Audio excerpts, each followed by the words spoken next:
नमस्कार दोस्तों, कैसे हैं आप सब लोग। उम्मीद करता हूं सभी लोग बढ़िया होंगे, मस्त होंगे, स्वस्थ होंगे। तैयारी आपकी बढ़िया चल रही होगी। मेरा नाम है शिवम और होम साइंस जंक्शन पर आप सभी का स्वागत है। तो हम जो है मैथ्स की मैराथन क्लास कर रहे थे, जिसमें हम जो है डे ट्रिपल बी के जितने भी 2025 में अलग अलग टाइप के मैथ्स में क्वेश्चन पूछे गए हैं, उन सारे जो है टाइप्स को कवर कर रहे थे। तो हमने जो है अब से 5 पार्ट पहले कर चुके हैं। ये लास्ट पार्ट होने वाला है आज की क्लास का। तो आज की क्लास में मैं आपको बता देता हूँ कि आज की क्लास में हम क्या क्या कवर करेंगे। तो सबसे पहले तो हम रेशियो वाला पार्ट कर रहे थे, तो उसका पार्टनरशिप वाला जो पार्ट बचा हुआ है, पार्टनरशिप के जो क्वेश्चन बचे हुए हैं उनको कवर करेंगे। उसके बाद जो है मिक्सचर एंड एलिगेशन कंप्लीट करेंगे। और सबसे लास्ट में मैंसुरेशन का भी आपको पता है, 1 से 2 क्वेश्चन पक्का ही मतलब आपके एग्जाम में आएगा ही आएगा। तो सबसे लास्ट में हम मैंसुरेशन को कंप्लीट करने वाले हैं। तो आज की क्लास जब ये हमारी कंप्लीट हो जाएगी, इसके बाद जितने भी हमारे टाइप है वो सारे के सारे क्या हो जाएंगे, कंप्लीट हो जाएंगे। ठीक है। और रही बात, देखिए मैंने आज सुबह जो है एक पीडीएफ शेयर की थी आपके साथ रीजनिंग की, जो हमने रीजनिंग की मैराथन क्लास की है। तो उसकी कंप्लीट पीडीएफ मैंने आपके साथ शेयर की थी, तो उसमें आंसर नहीं है। और आंसर क्यों नहीं है? क्योंकि मैंने जानबूझकर ही उसमें आंसर ऐड नहीं किए हैं। इस वजह से नहीं किए हैं क्योंकि देखिए मैथ्स और रीजनिंग जो सब्जेक्ट होते हैं उसमें बहुत ज़्यादा हमें आंसर्स की नीड नहीं होती है।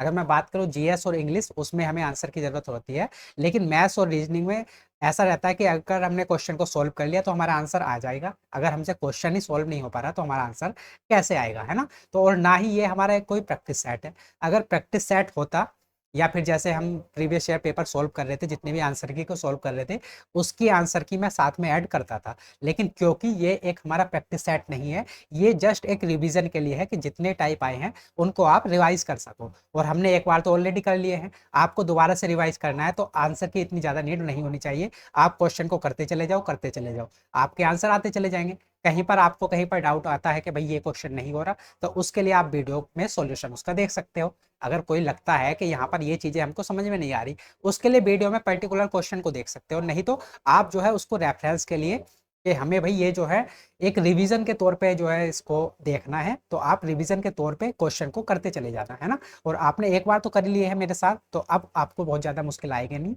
आप जो है अपने आप से ही आंसर उसका जो है फाइंड आउट कर लोगे। ठीक है, समझ गए। तो ऐसे ही जब मैं मैथ्स की ये पीडीएफ आपको दूंगा, इसमें भी आंसर नहीं रहेंगे, मैं पहले ही बता देता हूँ आपको। ठीक है, क्योंकि जब हमारे पास आंसर रहते हैं तो हमारी सबसे पहले नज़र आंसर्स पर जाती है। अगर हम थोड़ा सा अटके तो हमारी सबसे पहली नज़र जाती है आंसर पर कि भाई आंसर क्या है। तो इसलिए मैंने आंसर ऐड नहीं किए, जिससे कि आप अगर कहीं पर कुछ अटकते भी हो तो कम से कम अपने थोड़ा जो है यूज़ करो, माइंड का यूज़ करो, थोड़ा सा उसमें थोड़ा सा लगाओ ध्यान से कि देखो कि भाई हम कहाँ पर जो है हमें को दिक्कत हो रही है, इस टाइप में हमें पर्टिकुलर क्या और ज़्यादा ध्यान देने की ज़रूरत है। तो उससे ही आपके जो ये टाइप हैं वो कवर हो पाएंगे। ठीक है। तो चलिए अब देखिए अपनी आज की क्लास कर लेते हैं स्टार्ट। क्वेश्चन नंबर 16 से क्वेश्चन नंबर 15 तक हमने कल की क्लास में कर लिया था। अब देखिए क्वेश्चन नंबर 16 है हमारा पार्टनरशिप का। इसको कैसे करेंगे भाई? तो यहाँ पर ये कह रहा है कि देविका, सोहेल और उर्मिला ने एक व्यवसाय में 7:16:2 के अनुपात में निवेश किया है। उन्होंने अपनी पूंजी क्रमशः 8 महीने, 2 महीने और 5 महीने के लिए निवेश की है। उनके लाभ का अनुपात क्या था? तो जिस अनुपात में जो पूंजी है निवेश की जाती है और जितने समय के लिए निवेश की जाती है, उसी अनुपात में हमको क्या होता है, प्रॉफिट होता है। ठीक है। तो जो पूंजी का निवेश हुआ है वो किस अनुपात में हुआ है? 7:16:2। इस अनुपात में पूंजी का निवेश हुआ है और कितने समय के लिए हुआ है? तो देखिए सबसे पहले देविका है, उसने 8 महीने के लिए, तो इसने 8 महीने के लिए लगाई है। और जो उसके बाद सोहेल है उसने 2 महीने के लिए। और सबसे लास्ट में कौन है? उर्मिला, उसने देखे 5 महीने के लिए। तो जिस जो है अनुपात में उन्होंने पूंजी लगाई है और जितने समय के लिए लगाई है, उनका मल्टीपल ही क्या होता है, हमारा जो है प्रॉफिट होता है। तो यहाँ पर इसको सोल्व करेंगे तो कितना हो जाएगा? 7×8 = 56, 16×2 = 32 और 5×2 = 10। ये 2 से पूरा पूरा कट जाएगा सारे का सारा, तो ये हो जाएगा 56 कितनी बार चला जाएगा? 28 बार। 32 कितनी बार चला जाएगा? 16 बार। और 10 चला जाएगा 5 बार। तो इनके जो प्रॉफिट का रेशियो आ गया वो कितना आया? 28:16:5। 28:16:5 इनके प्रॉफिट का रेशियो होगा। फर्स्ट ऑप्शन हो जाएगा करेक्ट आंसर। ठीक है, आगे बढ़ें।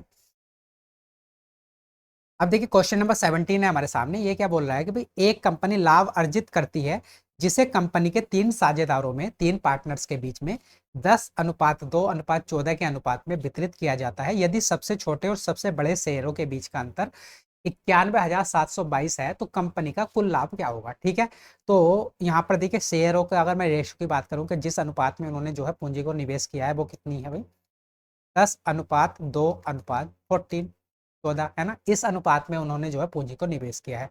अब यहाँ पर क्या कह रहा है कि सबसे छोटे और सबसे बड़े शेयरों के बीच का अंतर, तो सबसे छोटा है 2, सबसे बड़ा है 14, तो इन दोनों के बीच का अंतर कितना है 12 यूनिट, और 12 यूनिट की वैल्यू आपको क्वेश्चन में कितनी दे रखी है, देखिए अंतर कितना दे रखा है 91,722, तो ये बराबर है 91,722।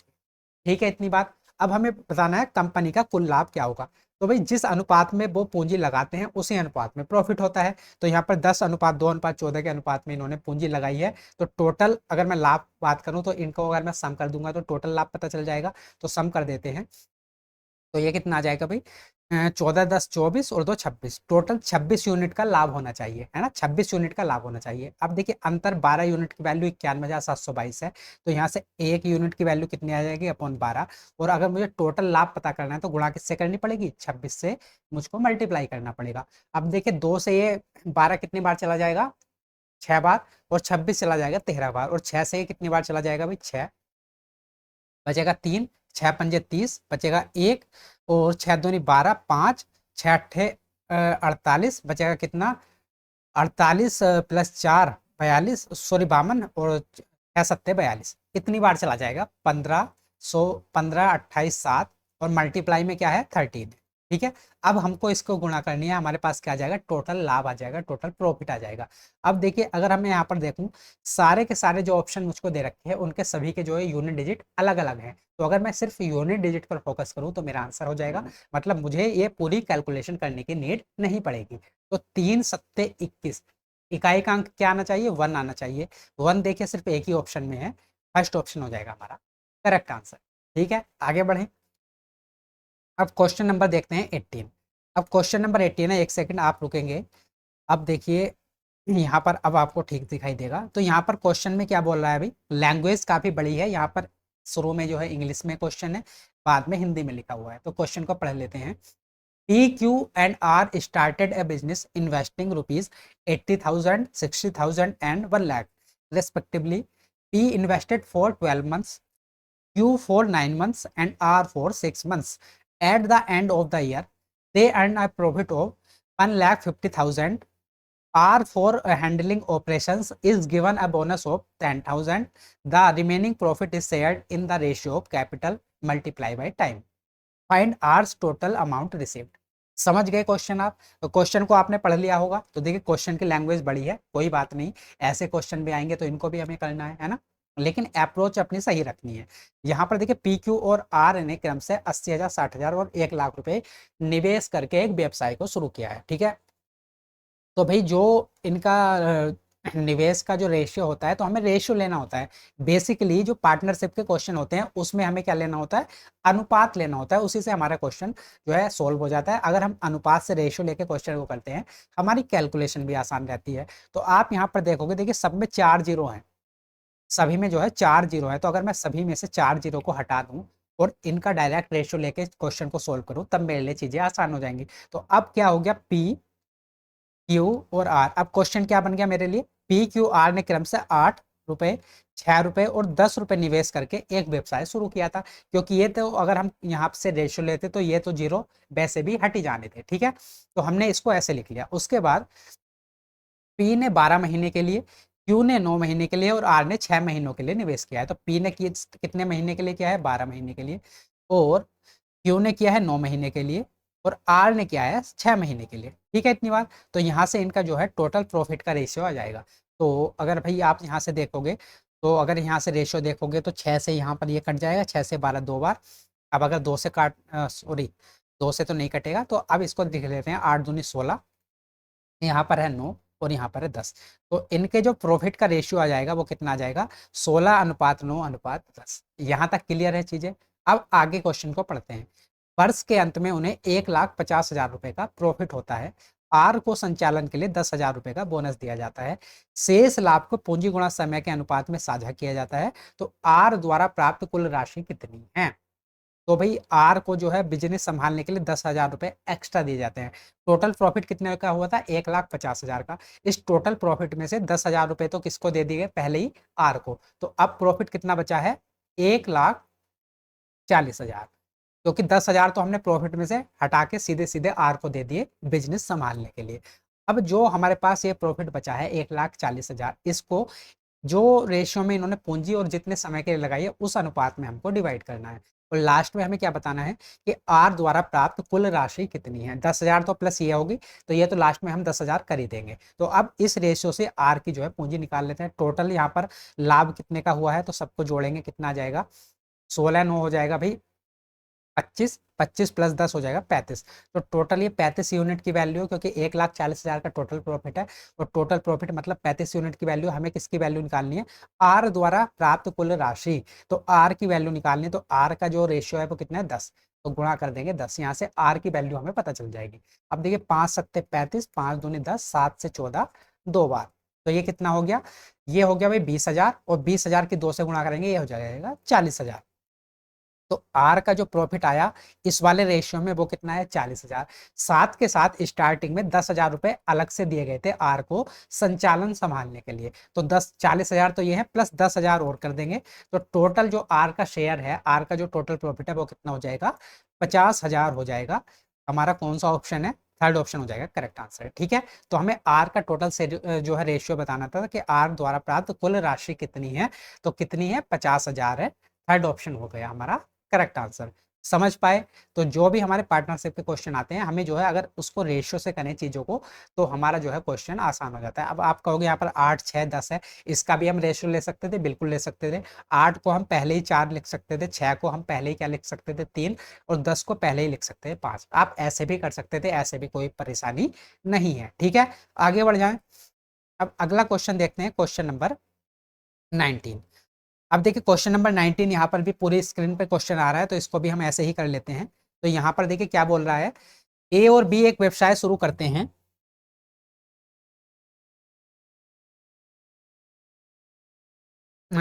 ए ने बी से 5,000 रुपए अधिक निवेश किए और अपनी पूंजी 4 महीने तक निवेशित रखी, जबकि बी ने अपनी पूंजी 5 महीनों तक निवेशित रखी। व्यवसाय के अंत में कुल 55,000 रुपए का लाभ हुआ, और लाभ में ए का हिस्सा बी के हिस्से से 5,000 रुपए अधिक है। तो ए द्वारा निवेशित पूंजी धनराशि क्या होगी? क्वेश्चन समझ पाए आप क्वेश्चन की लैंग्वेज को?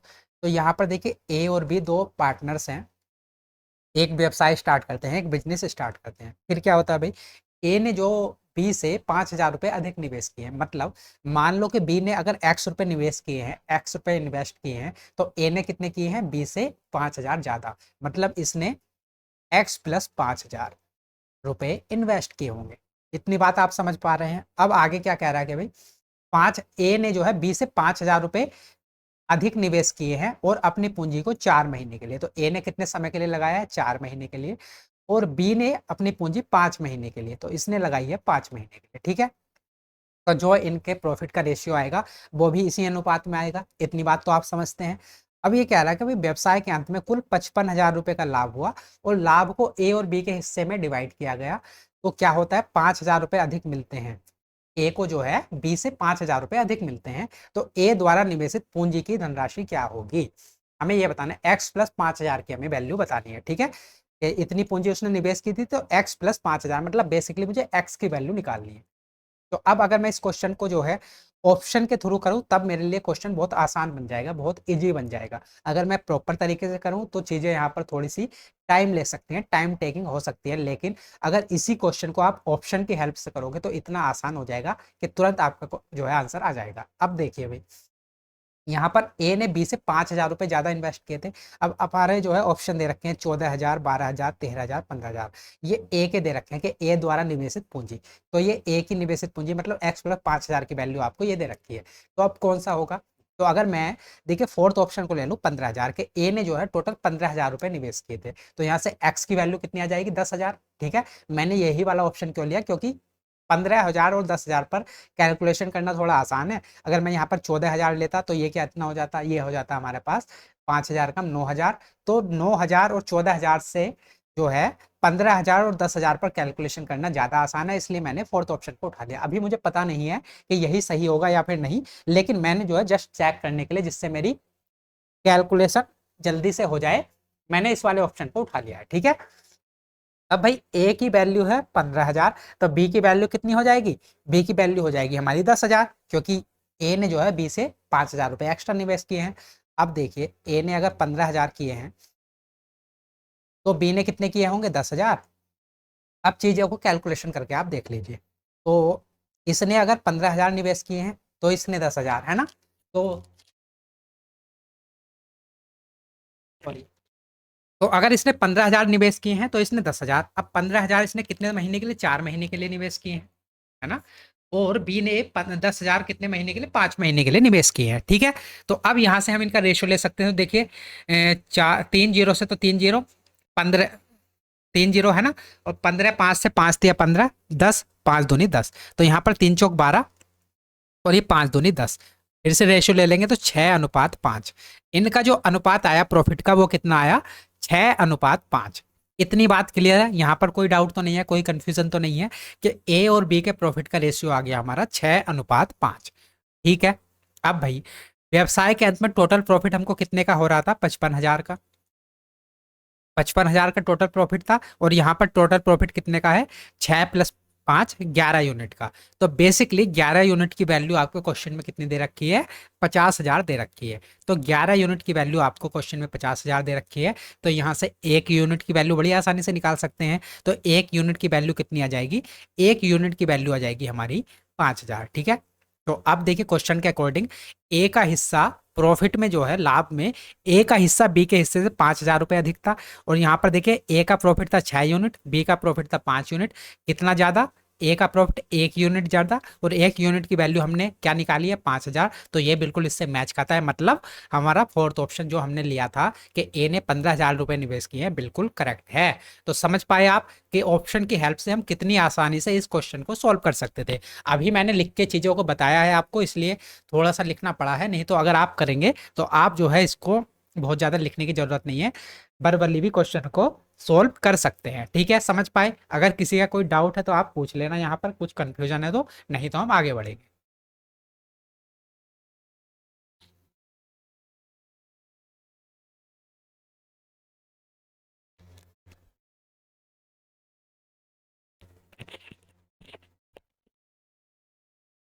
अगला क्वेश्चन देखते हैं, क्वेश्चन नंबर 20।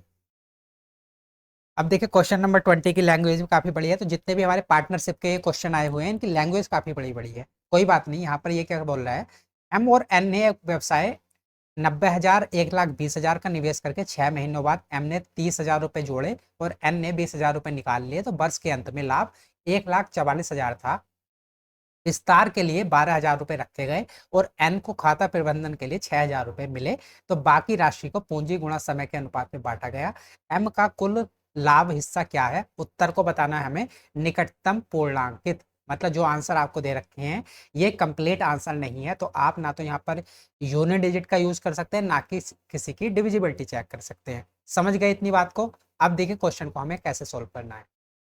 देखिए, एम और एन है दो पार्टनर, एक है एम और एक है एन।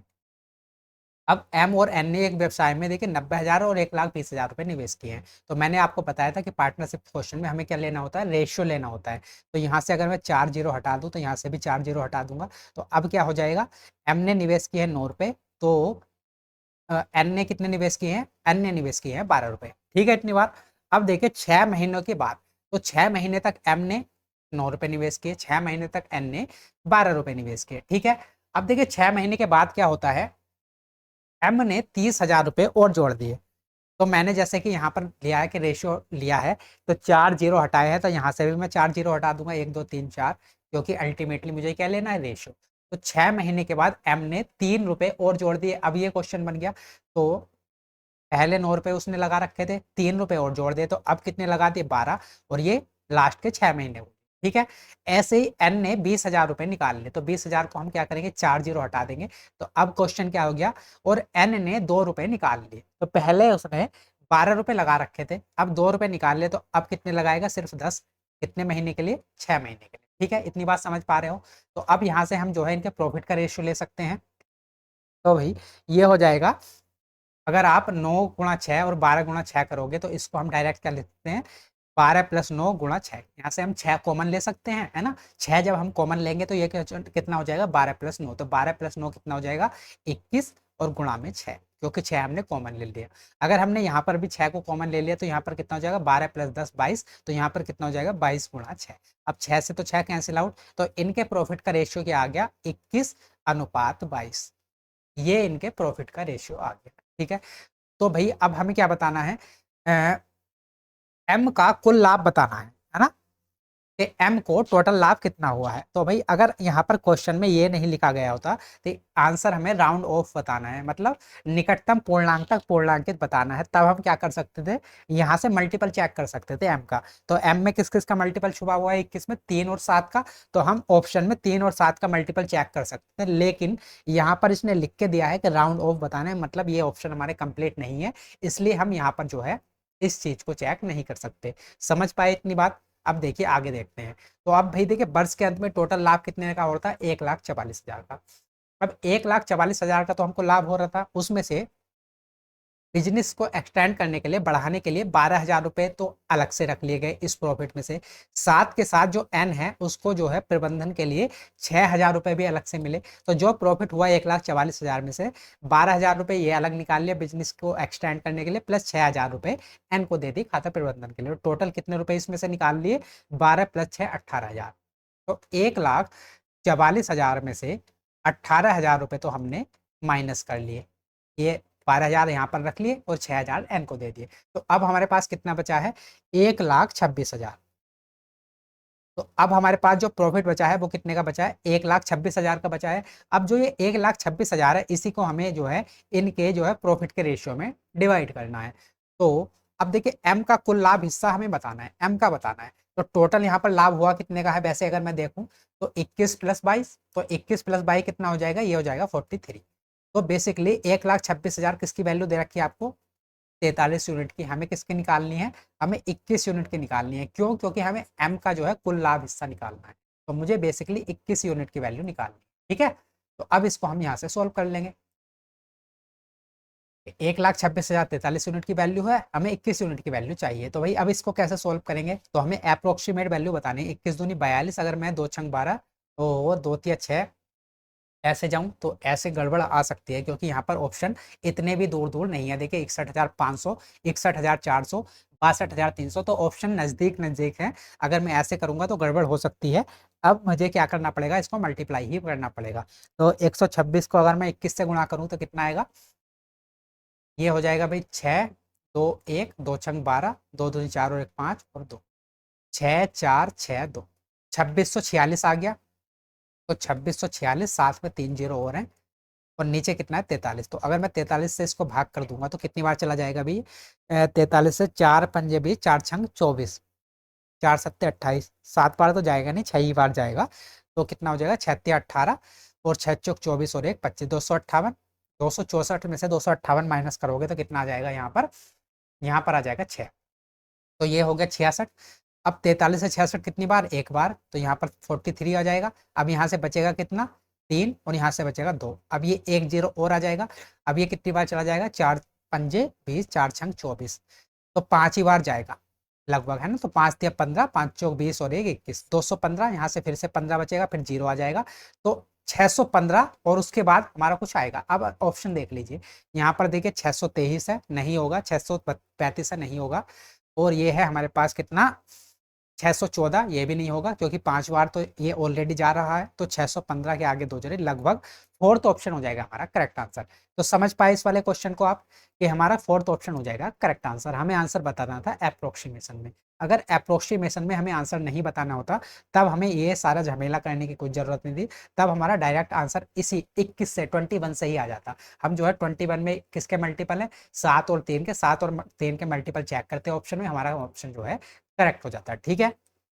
समझ पाए इतनी बात को, कोई कंफ्यूजन तो नहीं है। तो भाई ये जो थोड़े से हैं बड़े बड़े क्वेश्चन है, थोड़े से कैलकुलेटिव है ना, थोड़ी सी कैलकुलेशन तो हमें करनी पड़ रही है, क्योंकि यहाँ पर ऑप्शन भी ऐसे दे दिए कि राउंड ऑफ करके दिए हैं, तो इसलिए हमें यहाँ पर ये कैलकुलेशन तो करनी पड़ेगी। आगे बढ़ जाए, चीजें समझ में आ रही हैं। अब देखिए क्वेश्चन नंबर है 21। तो क्वेश्चन नंबर 21 को देख लेते हैं। यहाँ पर ये क्या बोल रहा है कि भाई इफ ए अनुपात बी बराबर है 14:3 एंड बी अनुपात सी बराबर है 3:10, देन फाइंड दी जो है सी रेशियो बी रेशियो ए, इसकी हमें बताना है। तो यहाँ पर ए अनुपात बी आपको क्या दे रखा है, A ratio B ratio C अगर को मैं देखूँ तो ए अनुपात बी दे रखा है मुझे 14:3 और बी अनुपात सी कितना दे रखा है, तो 3:10 दे रखा है। तो यहाँ पर बी की वैल्यू तो दोनों जगह 3 है, तो वी का रेशियो कितना आ जाएगा, 3 ही आ जाएगा, और सी का रेशियो कितना आ जाएगा, 10 आ जाएगा। ठीक है, तो यहाँ पर इनका ये रेशियो आ गया। अब हमें बताना था सी रेशियो बी रेशियो ए, तो सी का क्या है 10, बी का कितना है 3 और ए का कितना है 14। तो इनका रेशियो कितना आ गया 10:3:14। हमारा जो है फर्स्ट ऑप्शन हो जाएगा करेक्ट आंसर। लैब अटेंडेंट के एग्जाम में आया था, कितना सिंपल सा क्वेश्चन था, तो उम्मीद है आप कर पाओगे। तो यहाँ पर भाई ये जो है हमारे पार्टनरशिप और रेशियो वाला जो चैप्टर था वो हो चुका है अब हमारा कंप्लीट। अब हम अगले चैप्टर की तरफ बढ़ते हैं, वो है मिक्सचर एंड एलिगेशन। तो मिक्सचर एंड एलिगेशन में जितने भी हमारे टाइप पूछे गए हैं उन सबको हम कवर कर लेंगे। तो चलिए अपनी क्लास करते हैं स्टार्ट।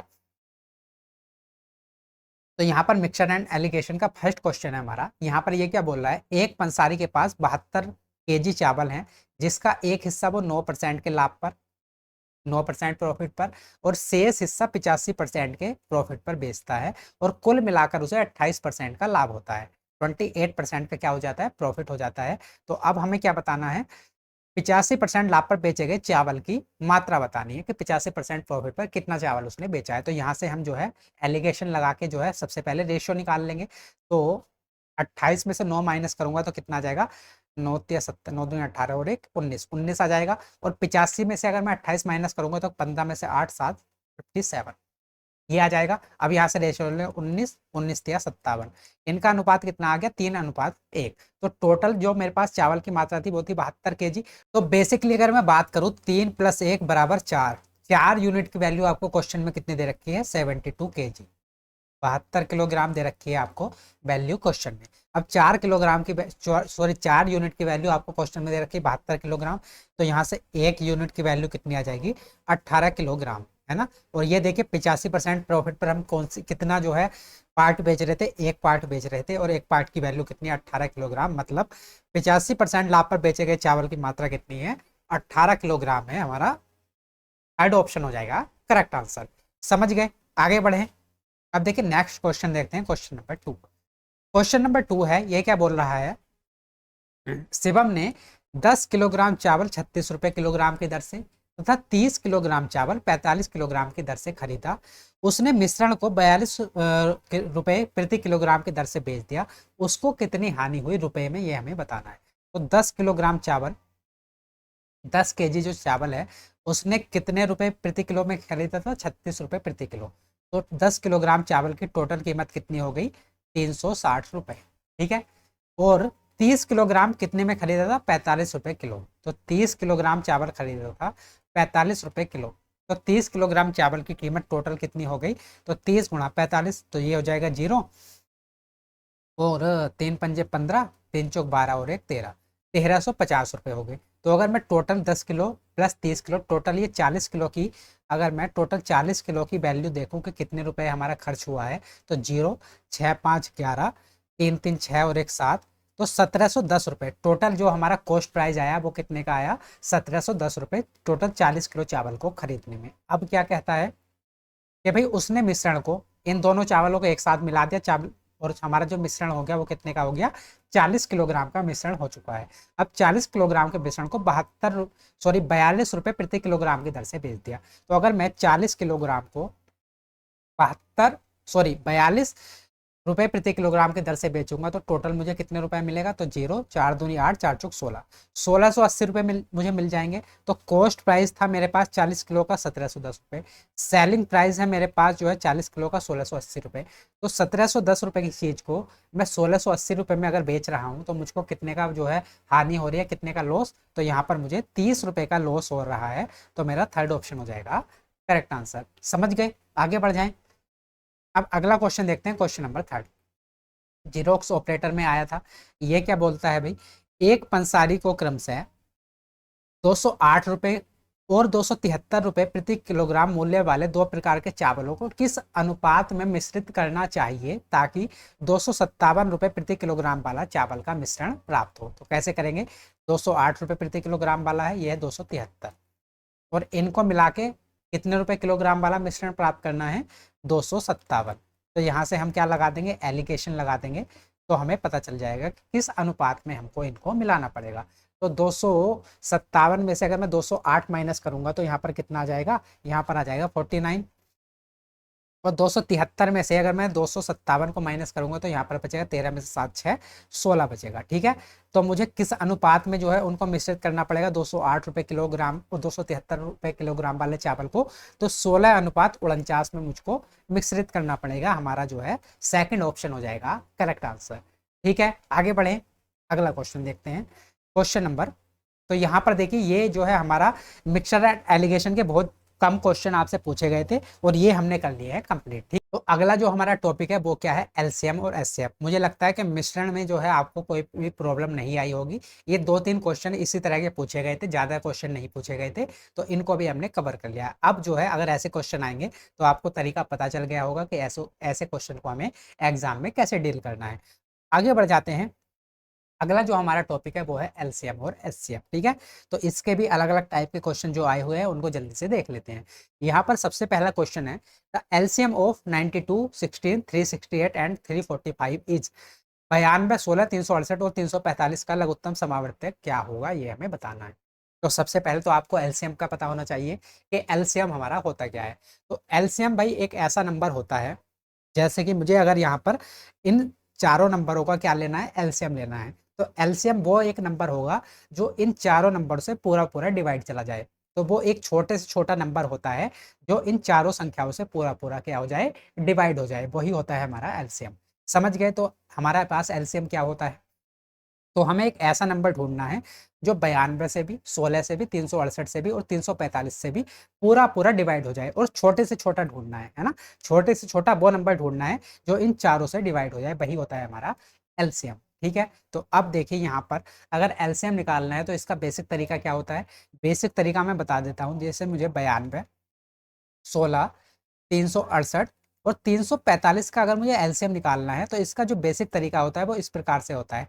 सबसे पहले आप जो है 2 से इसको भाग करो पूरे को, तो ये 2 से चला जाएगा, 2 चौक 8, 2 छंग 12, 2 से 16 भी चला जाएगा, कितनी बार, 8 बार, 2 से 368 भी कट जाएगा, 2, 2 अट्ठे 16, 2 चौक 8, और 345 नहीं कटेगा तो इसको 345 लिख।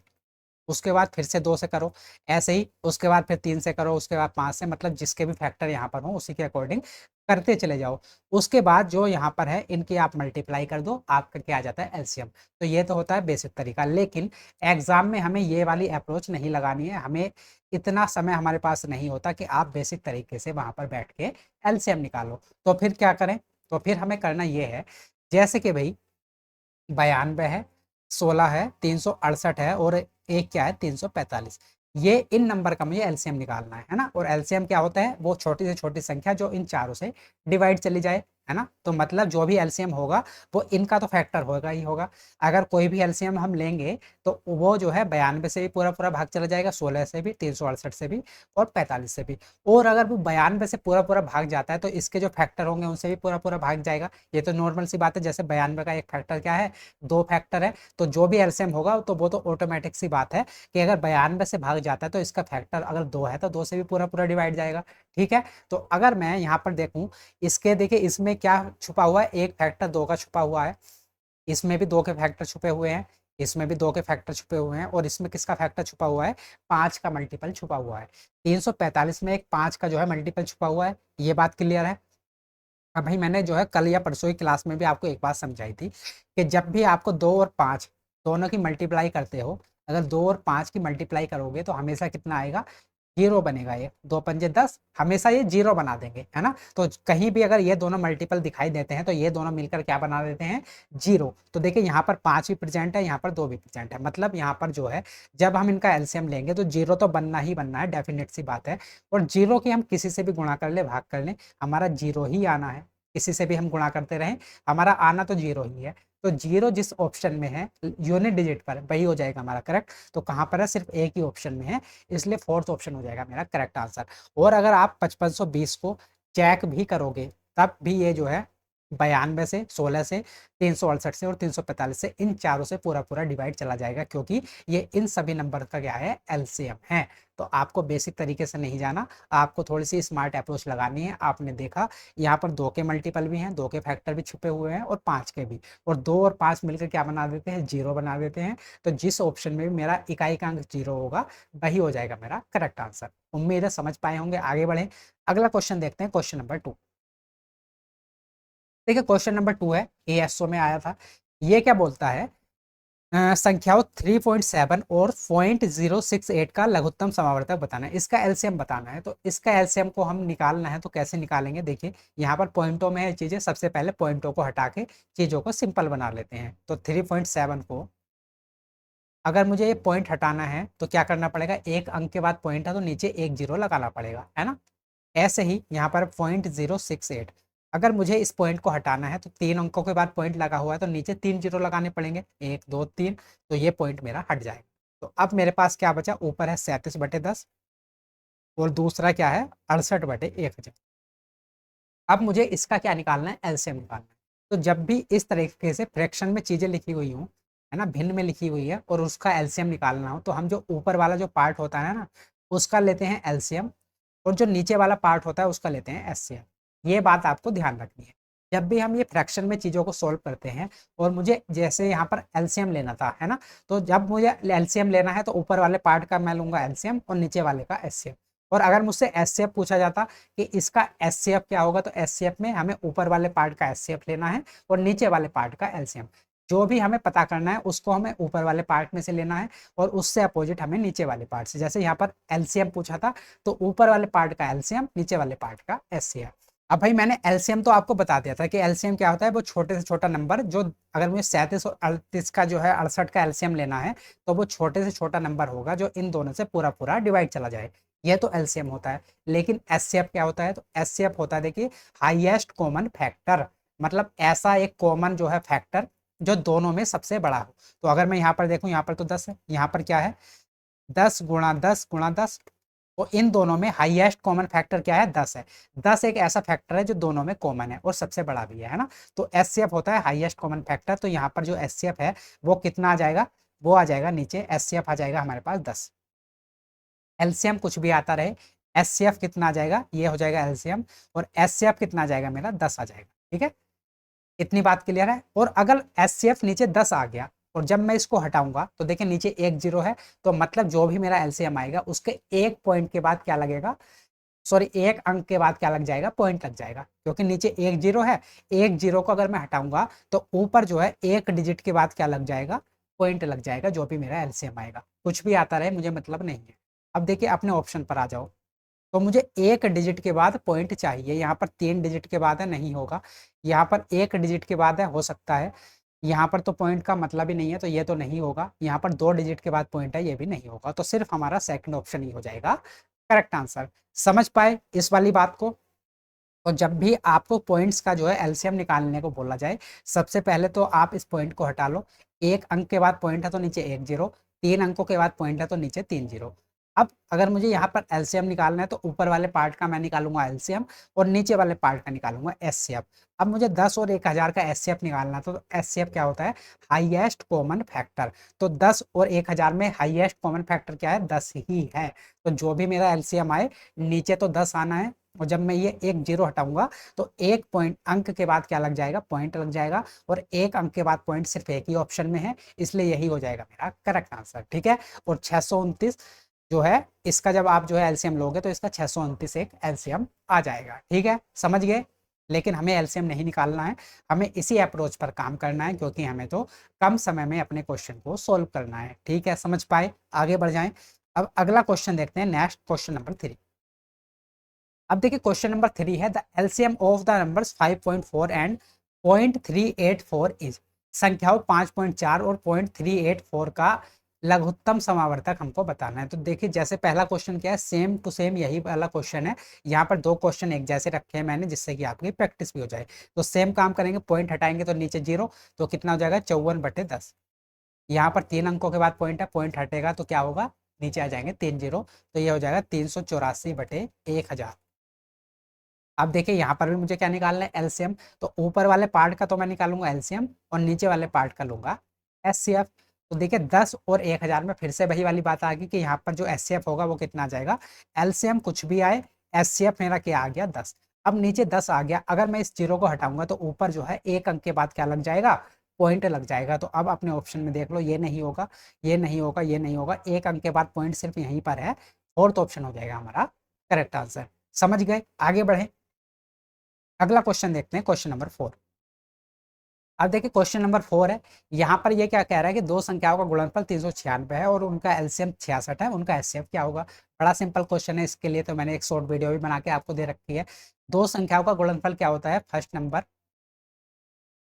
First number multiply by second number बराबर क्या होता है, एलसीएम मल्टीप्लाई बाई एचसीएफ, ये होता है ना। तो दो संख्याओं का गुणनफल आपको दे रखा है ऑलरेडी, कितना 396 बराबर एलसीएम भी आपको दे रखा है 66। हमें क्या निकालना है, एचसीएफ निकालना है। तो अगर मुझे एचसीएफ निकालना है तो 66 इसके अपॉन में चला जाएगा और ये कितना हो जाएगा 66 से, भाई अगर मैं 11 से देखूं, 11 छंग 66, 11 33 और 11 छंग 66, 6 छंग 36। तो यहाँ से एचसीएफ कितना आ गया मेरा 6 आ गया, है ना। तो हमारा जो है सेकंड ऑप्शन हो जाएगा करेक्ट आंसर। आसान है, आगे बढ़े।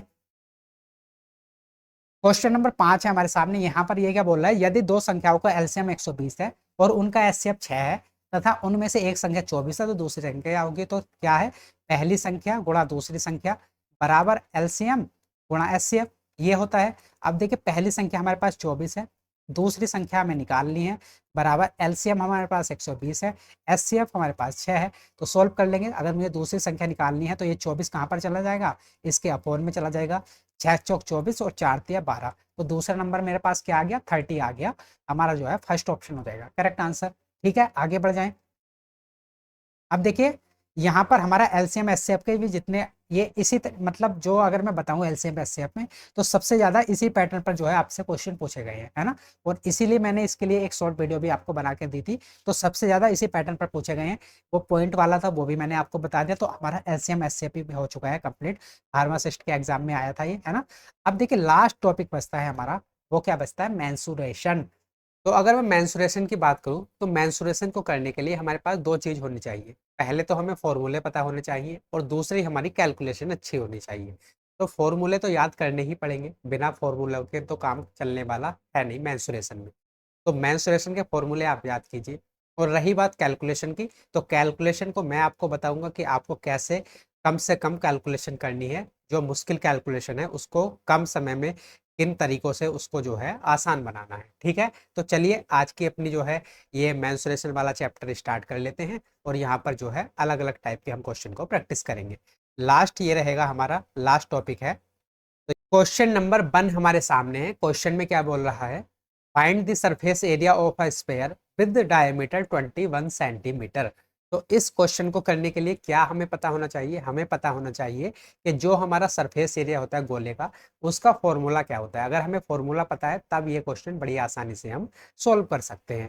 तो यहाँ पर अगर मैं गोले के सरफेस एरिया के फॉर्मूले की बात करूँ, वो क्या होता है, 4 पाई r स्क्वायर।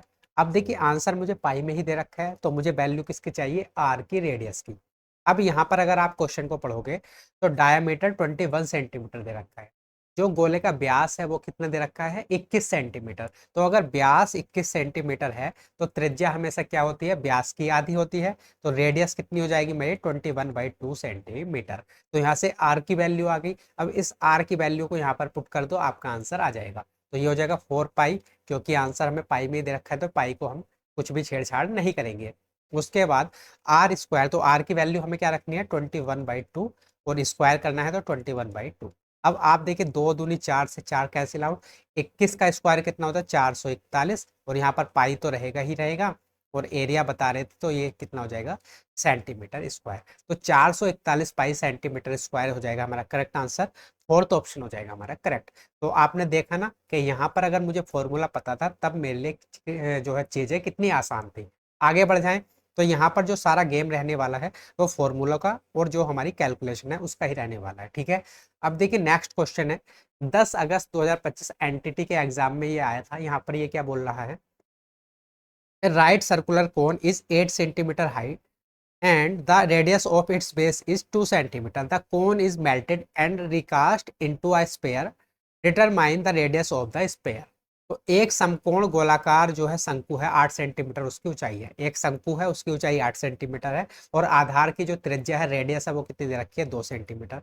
अब इस शंकु को पिघलाया गया और क्या बना दिया गया है, एक गोले में डाल दिया गया है। मान लेते हैं कि ये एक शंकु है, इसको पिघला के क्या बना दिया गया है, एक गोला बना दिया गया है। तो जो इस शंकु का जो आयतन होगा इस गोले के आयतन के बराबर होगा, क्योंकि शंकु को पिघलाकर क्या बनाया गया है, गोला। तो इसलिए शंकु का आयतन किसके बराबर हो जाएगा, गोले के आयतन के बराबर हो जाएगा। तो अब यहाँ पर आपको क्या पता होना चाहिए, एक तो शंकु के आयतन का फॉर्मूला, जो कोन है उसके वॉल्यूम का फॉर्मूला, और दूसरा जो हमारा ये हमने जो गोला बनाया है इसके जो है आयतन का फॉर्मूला आपको पता होना चाहिए। ठीक है, तो यहाँ पर देखिए स्पेयर का आयतन क्या होता है, सबसे पहले तो शंकु का आयतन देख लेते हैं। शंकु का आयतन कितना होता है, 1/3 पाई आर स्क्वायर एच। ये जो है कोन से या फिर शंकु का वॉल्यूम का फॉर्मूला है। ये किसके बराबर होगा, ये बराबर होगा स्पेयर के वॉल्यूम के बराबर। तो स्पेयर का वॉल्यूम क्या होता है, 4/3 पाई आर क्यूब। ये गोले के आयतन का फॉर्मूला होता है। तो ये दोनों आयतन बराबर होंगे। अब देखिए 1/3 पाई से तो 1/3 पाई दोनों तरफ कट ही जाएगा। ठीक है, अब यहाँ पर अगर आप देखोगे तो आपको जो है शंकु की जो ऊंचाई हाइट दे रखी थी वो कितनी दे रखी थी, 8 सेंटीमीटर। और जो ये शंकु है कोन है इसकी त्रिज्या आपको कितनी दे रखी थी, त्रिज्या दे रखी थी 2 सेंटीमीटर। ठीक है, तो यहाँ पर रेडियस की जगह रख देंगे 2 और हाइट की जगह रख देंगे 8। तो 2 का स्क्वायर कितना हो जाएगा 4 गुणा हाइट की जगह रखेंगे 8 बराबर 4। अब देखिए 4 आ गया। उसके बाद हमें क्या निकालना है, गोले की त्रिज्या निकालनी है, रेडियस निकालनी है। तो आर को हम ऐसे रखेंगे क्योंकि इसको हमें फाइंड आउट करना है, गुणा आर क्यूब। अब देखिए 4 से 4 चला जाएगा तो आर क्यूब की वैल्यू यहाँ से कितनी आ जाएगी, 8। और अगर मैं आर की वैल्यू निकालना चाहूँ तो कितनी आ जाएगी, 2 सेंटीमीटर। ठीक है, तो गोले की जो त्रिज्या है वो भी कितनी आ गई, 2 सेंटीमीटर आ गई। हमारा जो है फर्स्ट ऑप्शन हो जाएगा करेक्ट आंसर। समझ पाए, आगे बढ़ जाए। अब नेक्स्ट क्वेश्चन है हमारा क्वेश्चन नंबर 3। यहाँ पर ये क्या बोलता है अभी, the area in centimetre square of an equilateral triangle of side 2 centimetre is. तो यहाँ पर 2 सेंटीमीटर भुजा वाले समबाहु त्रिभुज का क्षेत्रफल सेंटीमीटर स्क्वायर में बताना है। तो यहाँ पर आपको क्या पता होना चाहिए, समबाहु त्रिभुज के क्षेत्रफल का फॉर्मूला, क्या, एरिया ऑफ इक्विलेटरल ट्रायंगल, समबाहु त्रिभुज के जो है क्षेत्रफल का फॉर्मूला आपको पता होना चाहिए। और वो क्या होता है, √3/4 ए स्क्वायर। ये क्या होता है, इक्विलेटरल ट्राइंगल के एरिया का फॉर्मूला, या फिर समबाहु त्रिभुज के जो है क्षेत्रफल का फॉर्मूला क्या होता है, √3/4 ए स्क्वायर। अब देखिए क्वेश्चन में आपको ए की वैल्यू कितनी दे रखी है, ए की वैल्यू दे रखी है 2 सेंटीमीटर। देखिए क्योंकि यहाँ पर भुजा कितनी दे रखी है, 2 सेंटीमीटर, तो यहाँ पर ए की जगह क्या रखेंगे, 2। अब 2 का स्क्वायर करेंगे तो कितना हो जाएगा, 4। तो ये कितना हो जाएगा, √3/4। ए की जगह हमने रखा 2, 2 का स्क्वायर करेंगे कितना आ जाएगा, 4। अब 4 से 4 कैंसिल आउट, तो यहाँ पर इक्विलेटरल ट्राइंगल का एरिया कितना आ गया, √3 सेंटीमीटर स्क्वायर। तो हमारा जो है फर्स्ट ऑप्शन हो जाएगा करेक्ट आंसर। ठीक है, आगे बढ़े। अब नेक्स्ट क्वेश्चन देखते हैं, क्वेश्चन नंबर 4। अब क्वेश्चन नंबर 4 है, 14 अगस्त को आया था एनटीटी के एग्जाम में। क्या क्वेश्चन बोलता है भाई, एक समचतुर्भुज के विकर्ण क्रम से 88 सेंटीमीटर और 97 सेंटीमीटर हैं। समचतुर्भुज का क्षेत्रफल सेंटीमीटर स्क्वायर में क्या होगा। तो यहाँ पर हमें फिर से बताना है क्या, एरिया किसका, रोहम्बस का, समचतुर्भुज का। तो रोहम्बस हमारा कैसे बनता है, कुछ इस प्रकार से हमारा जो है रोहम्बस बनता है। ठीक है, और रोहम्बस की खासियत क्या होती है, इसकी जो चारों जो भुजाएं हैं, चारों जो साइड्स हैं वो क्या होती हैं, बराबर होती है। ठीक है, अब देखिए यहाँ पर समचतुर्भुज के विकर्ण क्रम से 88 सेंटीमीटर और 97 सेंटीमीटर। तो जो इसके ये डायमीटर है, डायगनल, सॉरी डायमीटर ही डायगनल्स, जो विकर्ण है वो कितने कितने हैं, 97 सेंटीमीटर और 88 सेंटीमीटर। ठीक है, जो डायगनल्स है इसके विकर्ण है वो कितने दे रखे हैं आपको क्वेश्चन में, 97 सेंटीमीटर और 88 सेंटीमीटर। अब जो समचतुर्भुज है रोहम्बस है उसके एरिया का फॉर्मूला क्या होता है, 1/2 D1 × D2, है ना। जो डायगनल्स है उनका मल्टीप्लाई करके आधा कर दो तो हमें क्या मिल जाता है, रोहम्बस का एरिया मिल जाता है। तो यहाँ पे आप वैल्यू रख दो 1/2, D1 की वैल्यू कितनी है 97, D2 की वैल्यू कितनी है 88। अब आप ऐसे भी कर सकते थे कि D1 की जगह जैसे मैंने यहाँ पर 97 रखा है तो आप जो है 88 भी रख सकते हैं, उससे कुछ फर्क नहीं पड़ने वाला है ना, इतनी बात आप भी समझते हैं। तो देखिए 2 से ये कितनी बार चला जाएगा, 44 टाइम्स। तो यहाँ पर कितना बचेगा, 97 × 44। अब देखिए हमारे जो चारों ऑप्शन है उनकी यूनिट डिजिट अलग अलग है, तो हम इस क्वेश्चन को पूरे को मल्टीप्लाई ना करके सिर्फ यूनिट डिजिट से भी क्वेश्चन को सोल्व कर सकते हैं। तो देखिए 9 चौक 36, मतलब यूनिट डिजिट मेरा क्या आना चाहिए, 6 आना चाहिए। 6 यूनिट डिजिट कहाँ पर दिख रहा है आपको, सिर्फ एक ऑप्शन में, तो मेरा सेकंड ऑप्शन हो जाएगा करेक्ट आंसर। ठीक है, तो आपको कैलकुलेशन को ऐसे थोड़ा आसान बनाना है। आप 97 की 44 से गुणा करते आपका थोड़ा सा टाइम लगता, लेकिन हमने देखा कि चारों ऑप्शन हमारे अलग अलग दिख रहे हैं, तो यहाँ से हम जो है यूनिट डिजिट से भी क्वेश्चन को सोल्व कर सकते हैं। ठीक है, समझ पाए, आगे बढ़ जाए। अब अगला क्वेश्चन देखते हैं, क्वेश्चन नंबर 5। तो यहाँ पर क्वेश्चन नंबर 5 में क्या बोल रहा है अभी, find the volume in centimetre cube of a sphere having a diameter of 10 centimetre, answer to 1 decimal places, take pi is equals to 22/7। तो यहाँ पर आपने क्वेश्चन को पढ़ लिया, अब हमें यहाँ पर आंसर बताना है। आंसर टू 1 डेसिमल प्लेसेस मतलब जो भी ये हमको आंसर दिए गए हैं, जो भी चार ऑप्शन मुझको दिए गए हैं, ये कंप्लीट नहीं है ना, क्योंकि उत्तर मुझे दशमलव के एक अंक तक जो है पूर्णांकित बताना है। ठीक है, तो इसको कैसे करेंगे, यहाँ पर देखिए गोले का आयतन बताना है, तो गोले का आयतन का फॉर्मूला आपको पता होना चाहिए। तो जो हमारा गोला होता है, स्पेयर होता है, उसके वॉल्यूम का फॉर्मूला होता है 4/3 पाई आर क्यूब, ये गोले के आयतन का फॉर्मूला होता है। अब यहाँ पर देखिए आपको जो है 10 सेंटीमीटर व्यास वाले गोल, तो जो गोला है उसका डायमीटर जो दे रखा है वो कितना दे रखा है, 10 सेंटीमीटर। तो अगर डायमीटर 10 सेंटीमीटर है तो त्रिज्या क्या होती है, डायमीटर की आधी होती है, तो त्रिज्या कितनी हो जाएगी, 5 सेंटीमीटर हो जाएगी। तो मतलब आर की वैल्यू मेरे पास कितनी है, 5 सेंटीमीटर है। अब इस आर की वैल्यू को हम यहाँ पर रखेंगे और पाई की वैल्यू को हमें क्या लेना है, 22/7, इसको सोल्व करेंगे हमारा आंसर आ जाएगा। ठीक है, तो यहाँ पर ये हो जाएगा 4/3, पाई की वैल्यू लेंगे 22/7 गुणा आर की जगह क्या लेंगे 5, और 5 का क्यूब करेंगे तो 5 पंजे 25 पंजे 125 हो जाएगा। 5 का क्यूब कितना हो जाएगा, 125। अब मुझे इसको सोल्व करना है, तो नीचे तो कितना हो जाएगा, 7 या 21, नीचे तो हो गया 21 और ऊपर कितना हो जाएगा। भाई यहाँ पर देखिए हम यूनिट डिजिट क्यों नहीं जो है चेक कर पा रहे हैं, या फिर किसी की डिविजिबिलिटी क्यों नहीं चेक कर पा रहे हैं, क्योंकि उसने ऑलरेडी हमें लिख के दिया हुआ है आंसर टू 1 डेसिमल प्लेसेस, मतलब यहाँ पर जो आंसर है वो कंप्लीट आंसर नहीं लिखे गए हैं, यहाँ पर अप्रोक्सीमेशन में जो है आंसर लिखे गए हैं। और जब भी आपको ये लाइन लिख के दे, आपको ना यूनिट डिजिट चेक करनी है ना डिविजिबिलिटी चेक करनी है, इस बात को आपको ध्यान रखना है। ठीक है, तो यहाँ पर ये हो गया 21। अब देखिए ऊपर कितना हो जाएगा भाई, 125 दूनी 250 और 250 दूनी 500, तो 4 की 125 से गुणा करूंगा कितना आ जाएगा, 500। ठीक है, और 22 की मल्टीप्लाई करूंगा 500 से तो कितना आएगा, 2 जीरो तो आने ही आने हैं, 5 दूनी 10, 5 दूनी 10 और 11, कितना आ गया भैया, 11,000 आ गया ऊपर, और नीचे कितना है 21। अब ऊपर तो है 11,000, नीचे है 21, 21 से 11,000 को अगर मैं भाग दूंगा तो कितनी बार चला जाएगा, 21 से अगर मैं 11,000 को भाग दूंगा तो कितनी बार चला जाएगा, 5 और 5, 5 दूनी 10 है ना, 5 टाइम्स चला जाएगा, तो कितना हो जाएगा 5 और 5 दूनी 10, 105 बार चला जाएगा। अब ये 5 ये 0 आ जाएगा, तो 21 दूनी 42, यहाँ से फिर से 8 बचेगा 8, तो 20 या 60 तीन ही बार जाएगा है ना, तो ये हो जाएगा 21 या 63, यहाँ से कितना बचेगा 7, यहाँ पर पॉइंट लगेगा फिर 0 आएगा, तो 523 पॉइंट कुछ हमारा आंसर आना चाहिए। तो 523 पॉइंट देखिए फर्स्ट ऑप्शन ही है 523.8, ये 543 है, ये 513 है, ये 533 है, तो हमारा कौन सा ऑप्शन हो जाएगा, फर्स्ट ऑप्शन हो जाएगा हमारा करेक्ट आंसर। ठीक है, समझ पाए, आगे बढ़ जाए।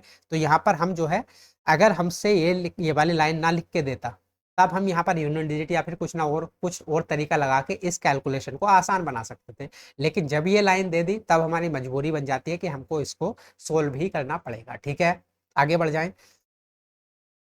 अब देखिए क्वेश्चन नंबर 6 है आपके सामने। तो क्वेश्चन नंबर 6 है, एएसओ के एग्जाम में आया था, नॉन टीचिंग एग्जाम में। क्या बोलता है, the area of an equilateral triangle is 6√3 centimetre square, find the parameter.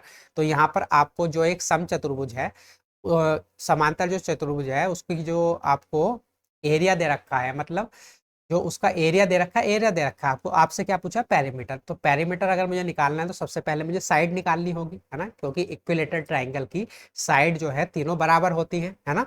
तो यहाँ पर सबसे पहले मुझे एरिया का फॉर्मूला लगा के क्या निकालनी है, साइड निकालनी है। तो यहाँ पर जो आपको इक्विलेटरल ट्राइंगल का एरिया दे रखा है वो कितना दे रखा है, 6√3, और इक्विलेटरल ट्राइंगल का एरिया का फॉर्मूला क्या होता है, √3/4 a²। और इसी की वैल्यू आपको जो क्वेश्चन में दे रखी है वो कितनी दे रखी है, 6√3।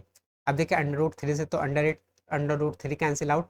अब यहाँ से ए स्क्वायर की वैल्यू कितनी आ जाएगी, ये 4 इधर मल्टीप्लाई में चला जाएगा तो 4 छंग 24। ठीक है, तो यहाँ से अगर मैं ए की वैल्यू निकालना चाहूँ तो कितनी आ जाएगी, देखिए इसको हम क्या लिख सकते हैं, 4 छंग 24, तो इसको लिख सकते हैं 6√2,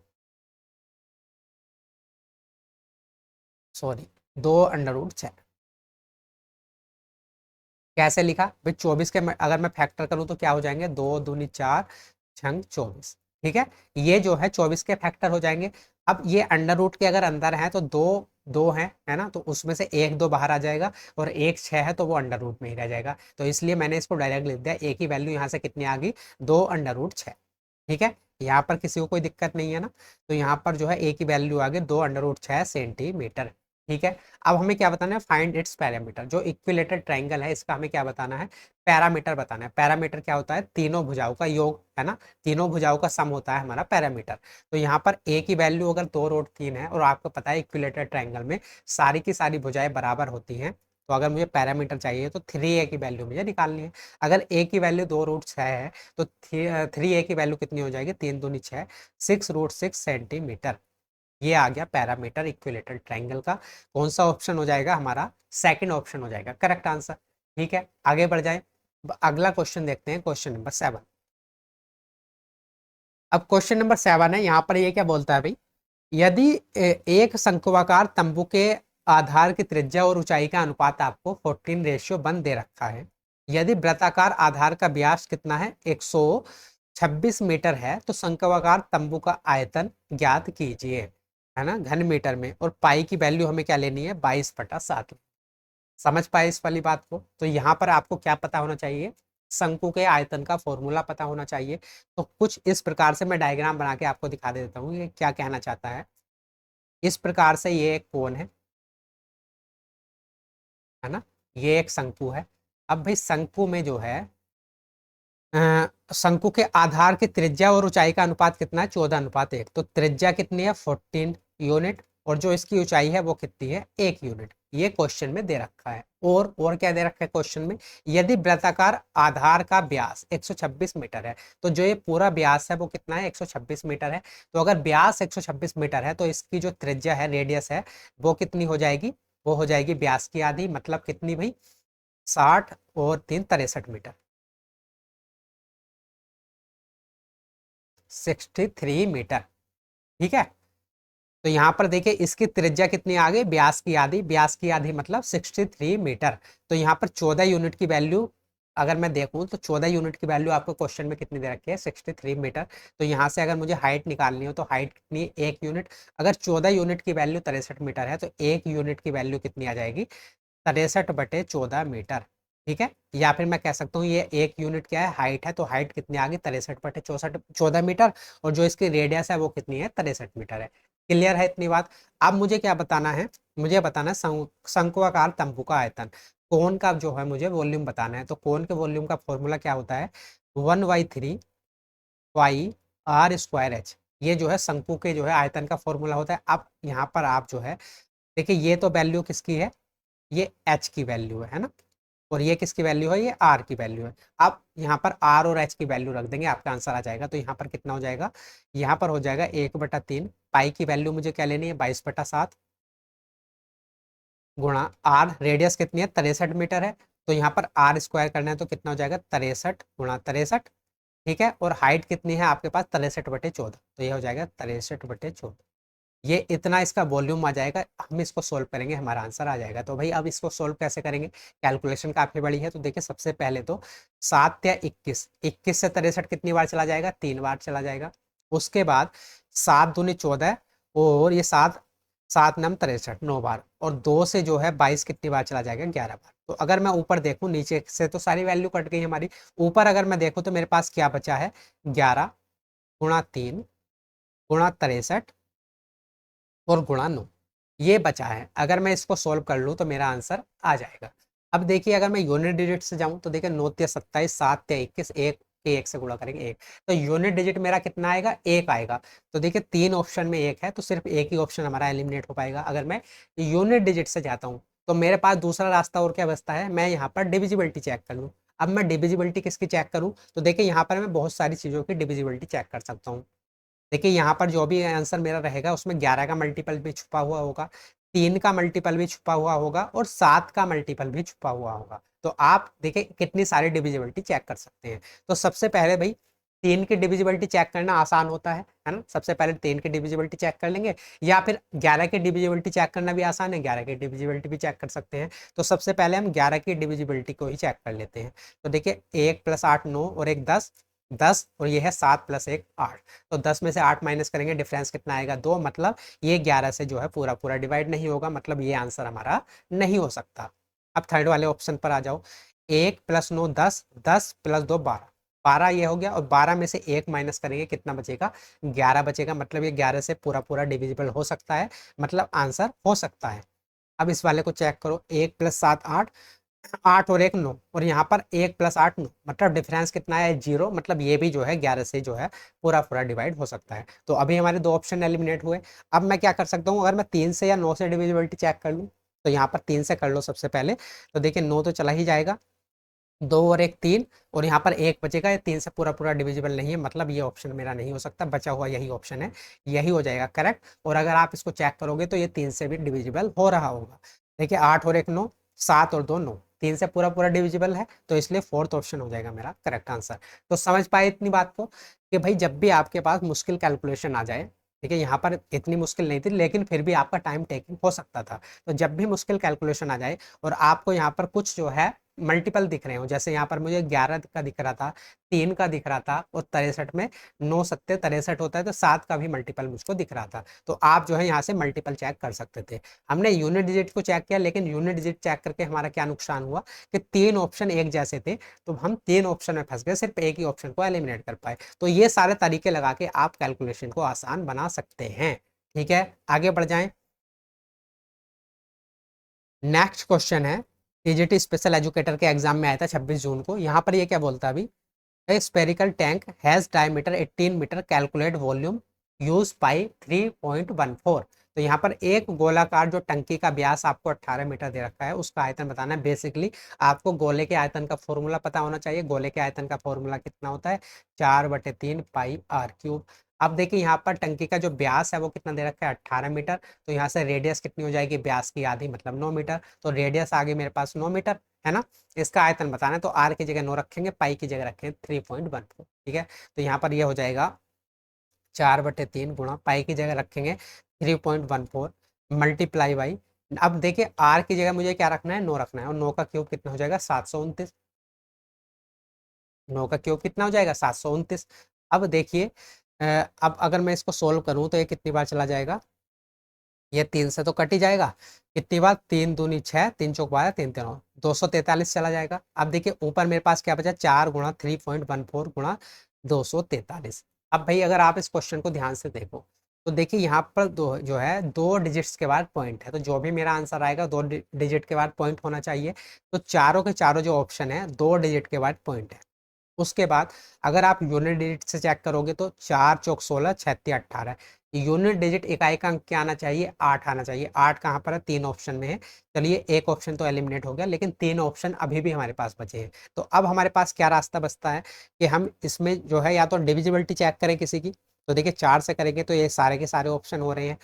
उसके बाद और हम क्या तरीका अपना सकते हैं, तो यहाँ पर भाई एक तरीका अपना सकते हैं हम डिजिटल सम का।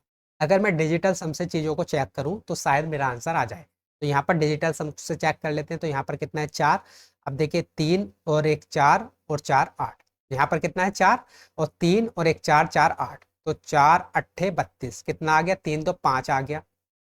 उसके बाद यहाँ से कितना आया 4 2 6 3 9, तो 9 से तो 9 ये पूरा हट ही जाएगा। तो हमारे पास डिजिटल सम कितना आया 4 3 7 और 1 8, 8 यहाँ पर था और 4 यहाँ पर था, 8 चौक 32, 3 तो 5, डिजिटल सम मेरा कितना आ रहा है 5 आ रहा है। ठीक है, अब देखिए 5 डिजिटल सम जिसका होगा वही मेरा करेक्ट आंसर होना चाहिए। तो यहाँ पर आ जाओ, 5 3 8, 5 13, 3 16, 16 और 8 कितना हो जाएगा 24, 4 2 6, डिजिटल सम कितना है 6, नहीं हो सकता है। और उसके बाद देखिए 5 3 8, तो 10 और 8 18, 8 और 1 9, तो ये भी नहीं हो सकता है।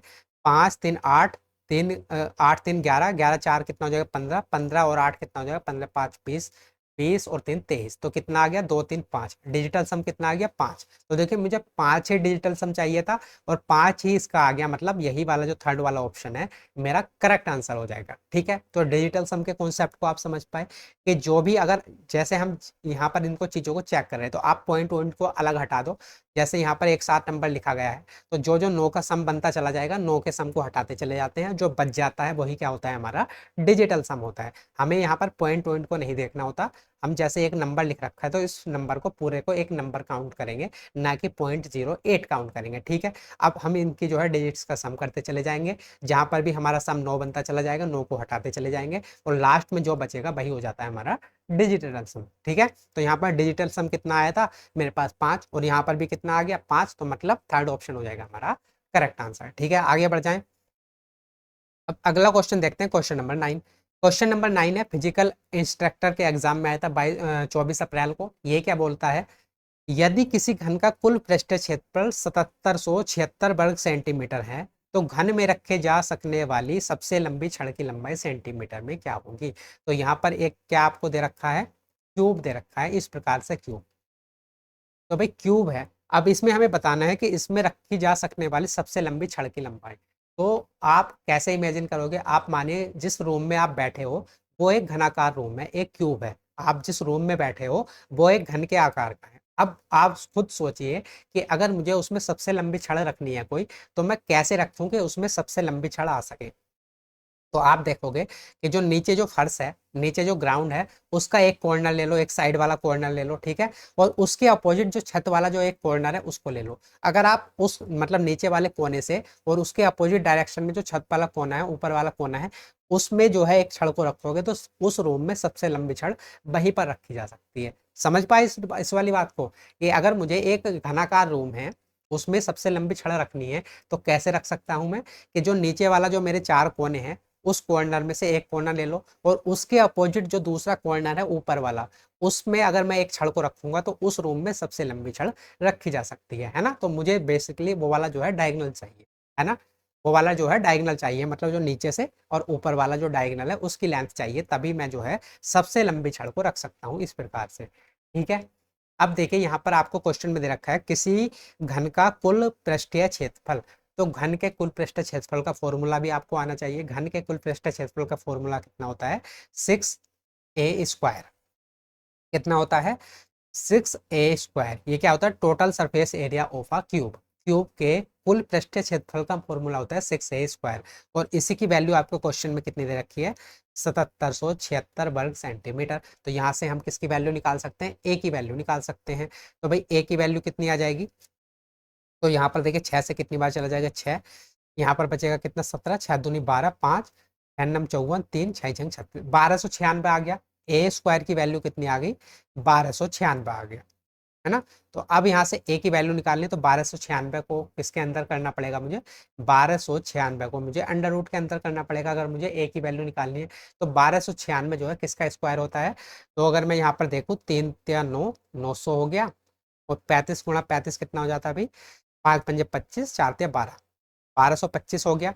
तो 35 से एक 6 छंग 36, तो ये जो है 36 का स्क्वायर होता है। तो ए की वैल्यू कितनी आ गई 36, 36 का स्क्वायर कितना होता है 1296 होता है। तो यहाँ से ए की वैल्यू मेरी कितनी आ गई 36, ये सेंटीमीटर में दे रखा था तो centimetre.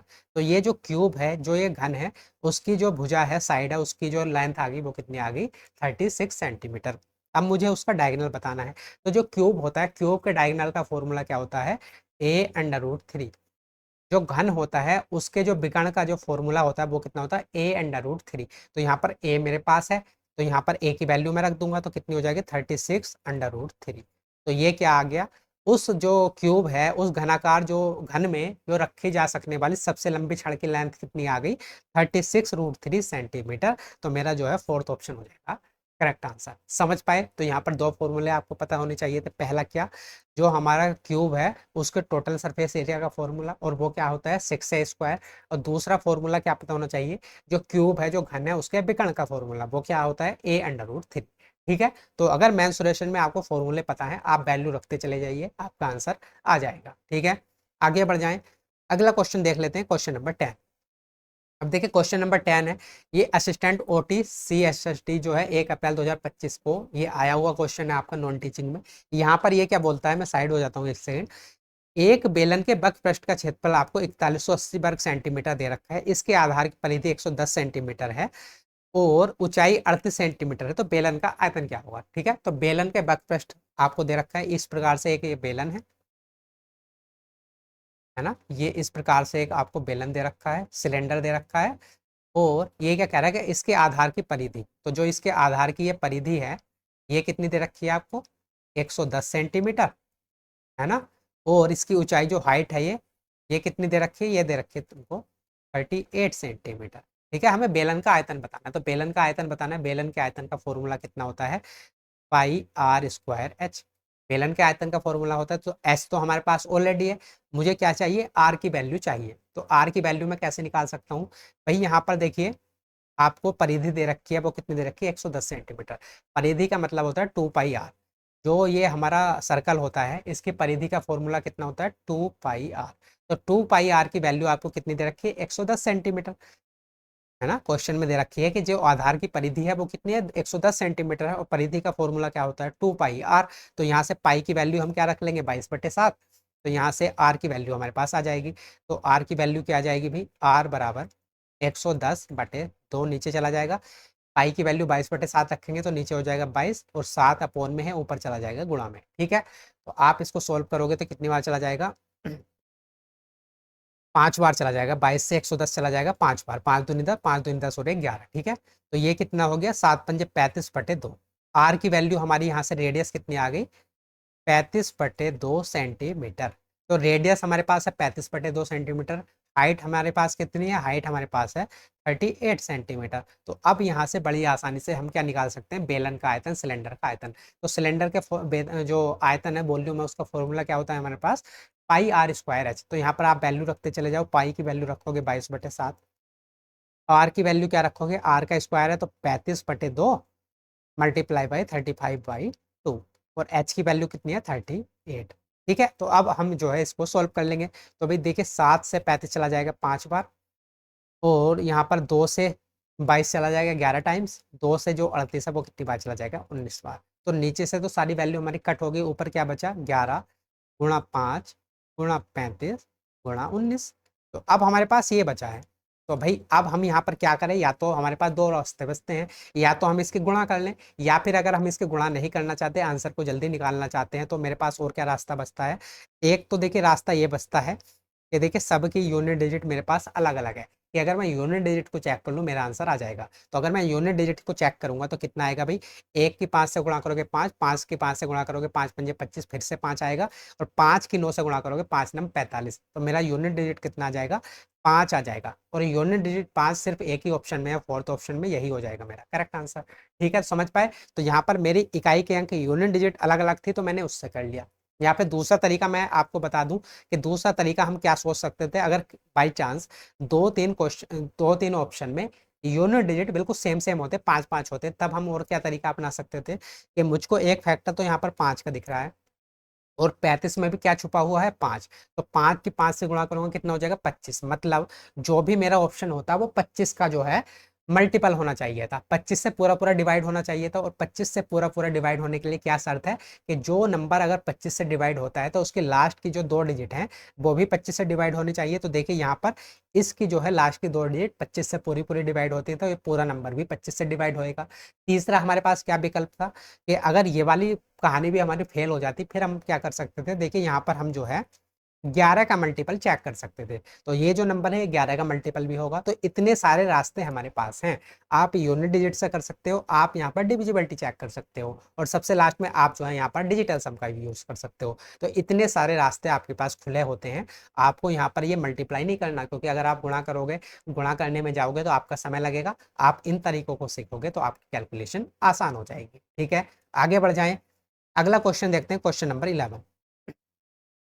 Question number 11 TGT music के एग्जाम में आया था। यहाँ पर आप क्या दे रखा है, a square has a diameter of 336 metre, what is its surface area. तो एक गोले का व्यास आपको 336 मीटर दे रखा है, इसका पृष्ठीय क्षेत्रफल बताना है। तो गोले का पृष्ठीय क्षेत्रफल का फॉर्मूला क्या होता है, 4a स्क्वायर, है ना। सॉरी, गोले के जो पृष्ठ क्षेत्रफल 4a नहीं, 4 पाई r स्क्वायर, 4 पाई r स्क्वायर। जो गोले का पृष्ठ क्षेत्रफल होता है वो क्या होता है, 4 पाई r स्क्वायर, है ना। यहाँ पर देखिए गोले का व्यास आपको दे रखा है 336 मीटर। तो अगर व्यास 336 मीटर है तो इसकी त्रिज्या क्या होगी, व्यास की आधी हो जाएगी। तो रेडियस मेरी कितनी हो जाएगी, 336/2, तो 2, और ये हो जाएगा 2×12 और 2×8 = 16, 168 मीटर। ये आ गई मेरे पास रेडियस। तो अगर मैं इस आर की वैल्यू यहाँ पर रख दूं, मेरा आंसर आ जाएगा। और पाई की वैल्यू मुझे क्या रखनी है, अगर आपको पाई की वैल्यू नहीं दे रखी है तो आपको जो है पाई की वैल्यू रखनी होती है 22/7। ठीक है। अब देखिए 4, पाई की वैल्यू रखेंगे 22/7, गुणा आर की जगह क्या रखना है, 168 गुणा 168। ठीक है। अब देखिए यहाँ से इसको सोल्व करेंगे तो ये 7 से कितनी बार चला जाएगा, 7 दूनी 14 और 7 चौक 28। तो भाई यहाँ पर ये आ गया। अब मैं यहाँ पे यूनिट डिजिट तो चेक नहीं कर सकता, क्यों नहीं कर सकता, सारे के सारे ऑप्शन में यूनिट डिजिट जो है 6 सेम है। तो यहाँ पर अगर मैं चेक करूंगा तो उसका कुछ मतलब बनता नहीं है। अब मुझे देखिए मेरे पास दो रास्ते बचे हैं। मेरे पास क्या नंबर बचे, 4×22 × 24 × 168। तो अब मेरे पास दो रास्ते हैं। पहला रास्ता क्या है कि या तो मैं इनकी मल्टीप्लाई कर लूँ, लेकिन मल्टीप्लाई तो मैं करूंगा नहीं। क्यों नहीं करूंगा, मल्टीप्लाई करने जाऊंगा तो इतने बड़े बड़े नंबर हैं, बहुत सारा समय लग जाएगा। तो मैं कुछ और अप्रोच यहाँ पर सोचूंगा। तो अगर मैं कुछ दूसरी अप्रोच को यहाँ पर सोचूं तो मुझको यहाँ पर क्या दिख रहा है, सबसे पहले तो मुझको यहाँ पर दिख रहा है 22, है ना। 22 दिख रहा है। देखिए 4 भी दिख रहा है। 4 के लिए अगर कोई भी नंबर डिविजिबल होता है तो उसके लिए क्या शर्त होती है कि लास्ट की जो दो डिजिट हैं वो भी 4 से पूरी पूरी क्या होनी चाहिए, डिवाइड होनी चाहिए। तो देखिए 26 तो 4 से डिवाइड नहीं होता, तो ये ऑप्शन तो हमारा हो नहीं सकता। अब लेकिन 16 भी होता है, ये तीनों ऑप्शन होते हैं। तो तीन ऑप्शन अब भी बच रहे हैं हमारे पास। तो मैं अब क्या अपनाऊंगा यहाँ पर तरीका, देखिए एक तो 3×8 = 24 ना, 3×8 = 24। तो यहाँ पर 3 का भी फैक्टर है, ऊपर से यहाँ पर देखिए 11×2, तो 11 का भी फैक्टर जो है मौजूद है। तो जो भी मेरा ऑप्शन करेक्ट होगा उसमें 3 का भी जो है 3 से भी पूरी पूरी भाग जानी चाहिए वो संख्या, और 11 से भी पूरी पूरी भाग जानी चाहिए। तो मैं 11 से चेक करके देख लेता हूँ, क्योंकि एक ऑप्शन तो हमने ऑलरेडी हटा दिया। अब मैं देखिए 3 ऑप्शन को 11 से डिविजिबिलिटी चेक करके देख लेता हूँ। तो यहाँ पर कितना हो जाएगा, 6 8 14, 14 4 18। तो यहाँ पर कितना हो गया, 18 हो गया। उसके बाद ये कितना हो गया, 1 5 6 और 6 3 9। तो यहाँ पर 18, 18 में से 9 का गैप लेंगे, कितना आ जाएगा 9, मतलब ये 11 से पूरी पूरी डिवाइड नहीं होगी। अब यहाँ पर आ जाओ, 6 + 8 14, 14 + 5 कितना हो गया 19, ये 19 हो गया। और 1 + 4 5, 5 + 3 8। तो 19 माइनस के 8 करेंगे तो कितना हो जाएगा, 11 बचेगा। इनका डिफरेंस कितना बचेगा, 11। और ये जो है 11 डिफरेंस बचता है, मतलब ये जो है 11 से पूरी पूरी डिवाइड हो जाएगी। उसके बाद 6 + 8 14, 14 + 3 कितना हो गया 17। तो 17 तो ये हुआ, प्लस 1 + 5 6, 6, 1 + 5 6, 6 + 3 9।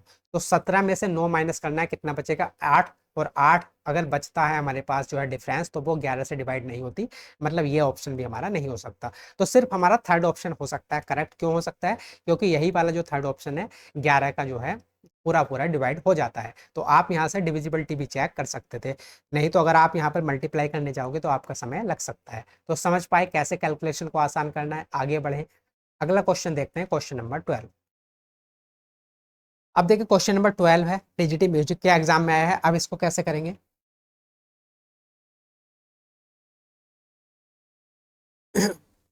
तो यहाँ पर ये क्या बोल रहा है भाई कि 18 सेंटीमीटर व्यास वाले एक लकड़ी के ठोस गोले को काटकर 9 सेंटीमीटर ऊंचाई और 9 सेंटीमीटर आधार की त्रिज्या वाला एक शंकु बनाया जाता है। बर्बाद हुई लकड़ी का आयतन कितना होगा। तो 18 सेंटीमीटर व्यास वाले एक लकड़ी के ठोस गोला, ये ठोस गोला है, इसको काटकर हमने क्या बना दिया है, 9 सेंटीमीटर आधार की त्रिज्या वाला एक शंकु बना दिया है, एक कोन बना दिया है। ठीक है। इस गोले को काटकर हमने क्या बना दिया है, एक कोन बना दिया। तो हमसे ये पूछा है कि जब हमने गोले को काटकर ये शंकु बनाया है तो उसमें जो लकड़ी बेस्ट हुई है वो कितने % लकड़ी हमारी बेस्ट हो गई है ना। बर्बाद हुई लकड़ी का आयतन बताना है। What is the percentage of the volume of wood wasted, जो लकड़ी हमारी बर्बाद हो गई उसका हमें आयतन बताना है परसेंटेज। ठीक है। तो यहाँ पर हम कैसे करेंगे अभी, अगर मुझे परसेंटेज वैल्यू निकालनी है तो जो गोले का आयतन है उसके आयतन में से अगर मैं वॉल्यूम का आयतन माइनस करूंगा, तो गोले के आयतन में से वॉल्यूम का सॉरी कोन का आयतन मैंने माइनस किया, तो मेरे पास क्या आ जाएगा, जो बर्बाद हुई लकड़ी वो आ जाएगी। तो वो ऊपर आ जाएगी अपोन में, क्योंकि हम गोले के आयतन से बना रहे हैं। तो अपोन गोले का आयतन, और मल्टीप्लाई कर देंगे किससे, 100 से। तो मेरे पास क्या आ जाएगा, बर्बाद हुई लकड़ी का परसेंटेज वैल्यू आ जाएगी। ठीक है। तो यहाँ पर गोले का आयतन कितना होता है, 4/3 पाई आर क्यूब। ये गोले का आयतन है, तो इसके आयतन में से मैं क्या करूंगा, शंकु का आयतन माइनस करूंगा, 1/3 पाई आर स्क्वायर एच, ये शंकु का आयतन है, अपॉन, क्योंकि गोले के आयतन को काट कर बनाए जा रहे हैं तो जिससे जो है कंपेयर होती है उसको हम किस में रखते हैं, अपॉन में रखते हैं, 4/3 पाई आर क्यूब, और परसेंटेज वैल्यू निकालनी है तो गुणा कर देंगे 100 से। ठीक है, इस वाली बात को समझ पाए। अब देखिए यहाँ से आप इसको सोल्व कर लो, तो यहाँ से 1/3 पाई आर स्क्वायर, अब देखिए यहाँ पर 18 सेंटीमीटर व्यास था गोले का, तो गोले की अगर मैं त्रिज्या की बात करूं, इसकी रेडियस कितनी है, 9 सेंटीमीटर, क्योंकि व्यास की आधी होती है। ऐसे ही अगर मैं शंकु की बात करूं, तो देखिए काट कर 9 सेंटीमीटर ऊंचाई, तो जो ये हाइट है शंकु की वो कितनी है, 9 सेंटीमीटर, और जो त्रिज्या है आधार की वो भी कितनी है, 9 सेंटीमीटर है। ठीक है, तो यहाँ पर आर और एच दोनों बराबर हैं शंकु की, तो यहाँ पर आर स्क्वायर और एच और आर बराबर है, तो ये भी क्या लिख सकते हैं हम, एच की जगह आर लिख सकते हैं। क्यों, क्योंकि एच और आर बराबर है, और R square multiply by R square कितना हो जाएगा, आर की क्यूब हो जाएगा, तो यहाँ पे ये कितना हो जाएगा, 1/3 पाई आर क्यूब।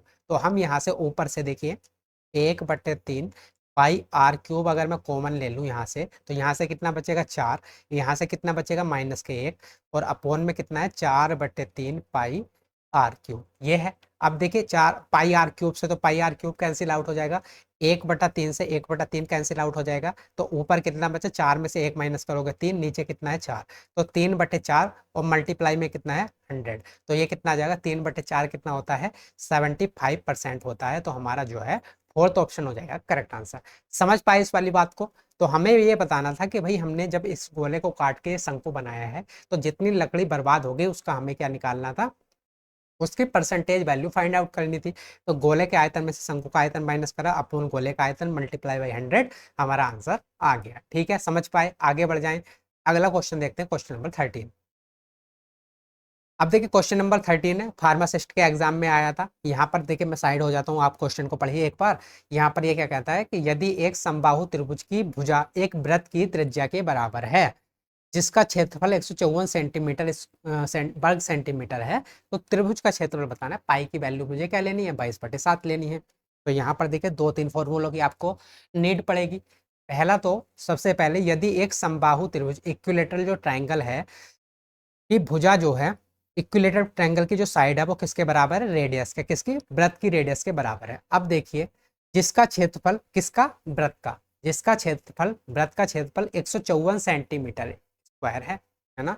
तो वृत्त का क्षेत्रफल का फॉर्मूला आपके पास क्या होता है, पाई आर स्क्वायर, ये क्या होता है, वृत्त के क्षेत्रफल का फॉर्मूला। और इसकी वैल्यू आपको कितनी दे रखी है क्वेश्चन में, 154 वर्ग सेंटीमीटर, तो यहाँ से हम आर की वैल्यू निकाल सकते हैं। तो आर की वैल्यू यहाँ से कितनी आ जाएगी, 7 सेंटीमीटर।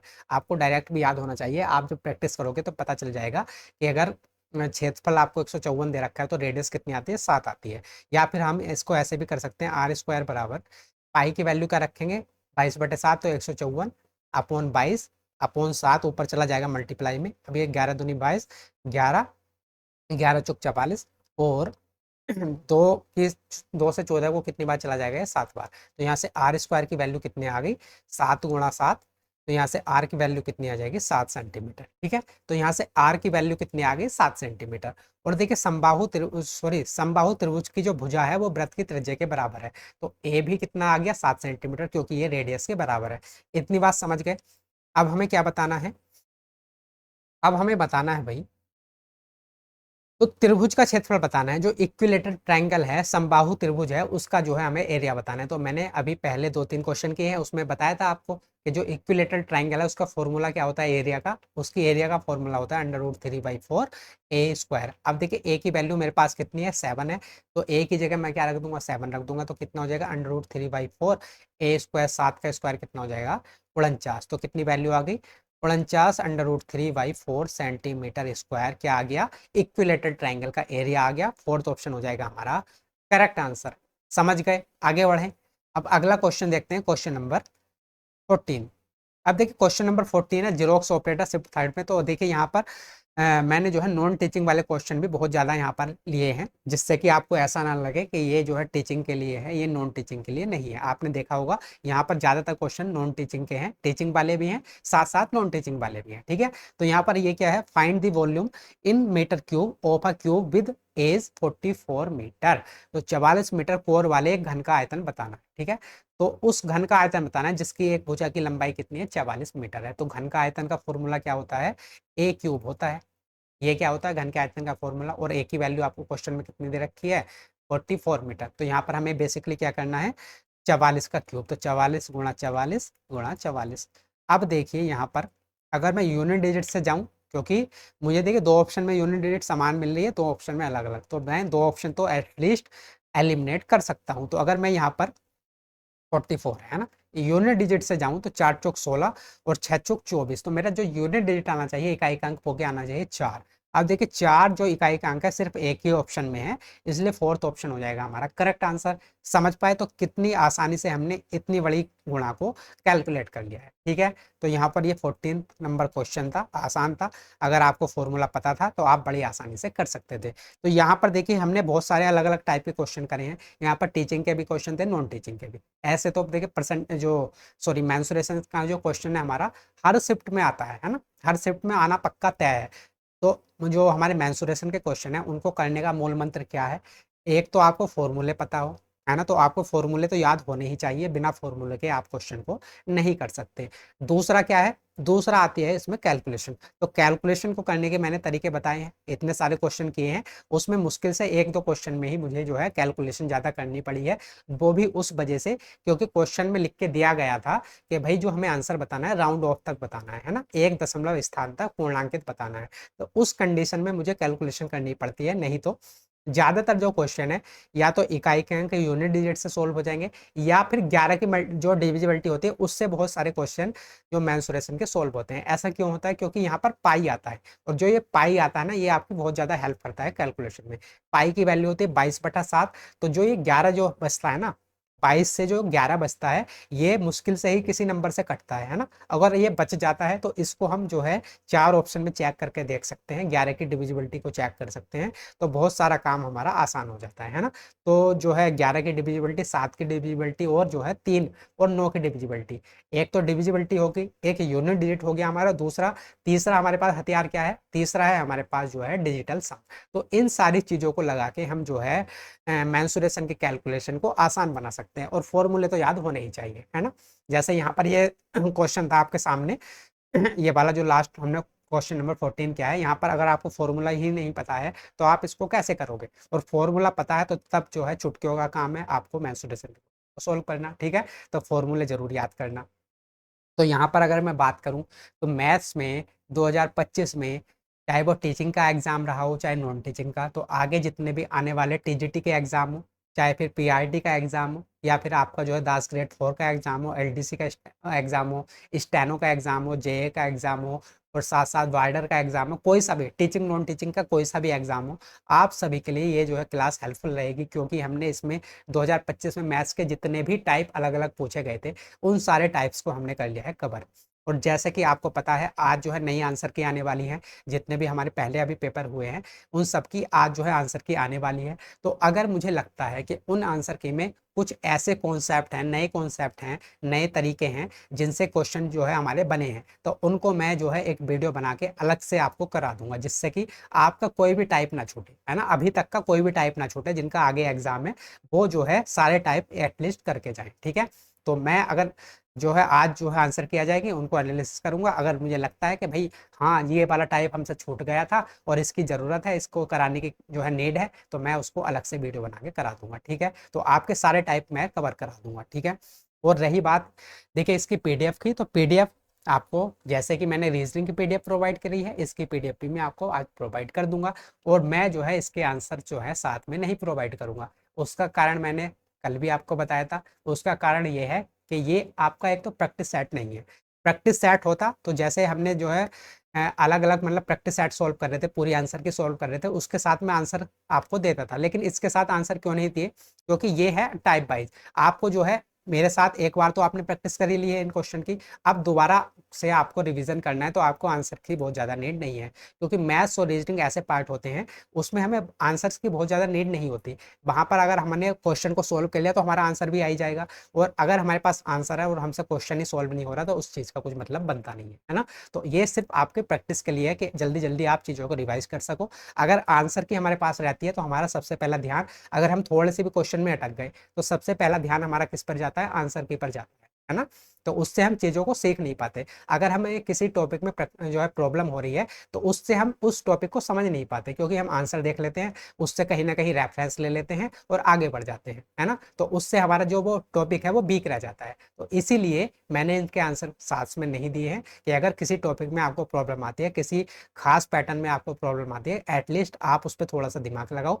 फिर भी समझ में नहीं आता तो वीडियो तो आपके पास है ही, आप पर्टिकुलर जो है वीडियो में जाके उस पर्टिकुलर टाइप को देख सकते हैं, ठीक है। तो भाई इसकी आपको जो है पीडीएफ भी मिल जाएगी। अब मेरे मैथ्स और रीजनिंग के जितने भी टाइप थे 2025 के, वो हमने सारे कवर कर लिए हैं, और आपको ही पता है कि इसमें बहुत सारी जो है मेहनत लगी है, बहुत सारी मेहनत है। तो अगर आपको चीज़ें अच्छी लगी हैं तो जो है कमेंट बॉक्स में ज़रूर बताना, वीडियो को लाइक कर देना, और ऐसे ही अलग अलग जो है अपने काम के इंफॉर्मेटिव चीज़ों के लिए चैनल को सब्सक्राइब भी जरूर कर लेना। अब जो हमारी आंसर की आ जाएगी, अब जो है हम उनको सॉल्व करना स्टार्ट करेंगे, और कुछ मुझे लगता है नया है या किसी पर्टिकुलर टॉपिक को सॉल्व कराना है तो वो भी मैं आपको करा दूँ, ठीक है। तो चलिए मिलते हैं, तब तक के लिए नमस्कार, धन्यवाद। अपनी तैयारी ऐसी अच्छे से करते रहिए।